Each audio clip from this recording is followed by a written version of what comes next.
هغه جواب د هغه ورکوو چې د زړه خبره هم وي چې مونږ دا خبره پوس وړاندې کړې وه چې دا افریدی نه لښکر یې جوړولی شي نېسته وي ته اوس خو اوس خو خبره د دغې نه وه اوس د دغې خبره وړاندې کوي چې ته الوکه پرېږده نو د دغو افریدي خبره دا ده چې زه کډه نه کوم کډې له نه یم تیار دا اوس کېږدو ما لوس کېږدو ما دا خبره د توسې د ټولو کوي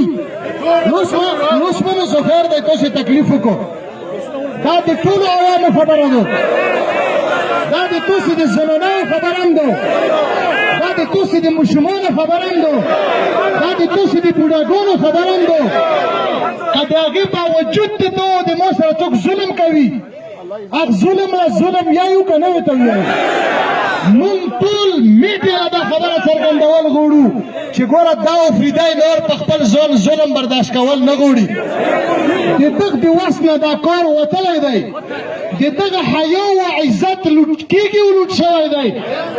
دا د جذبې خبره ده که د سوچ خبره ده دا د جذبې خبره نه ده دا د جذبې او د تقریرونو د جذبې خبره نه ده دا د یو د محبوب ملا خبره نه ده دا د یو حضرت خان مولانا خبره نه ده دا د مونه اول د بچي او د زنانه او د وړوکي او د ستر خبره ده د ټولو افریدي خبره ده ٹھیک شوه دا یو څو خبرې مو وکړې زیاتې مې هم کړې معذرت هم غواړم د ټولو نه د سټیج د سیکرټري نه هم غواړم او دارنګې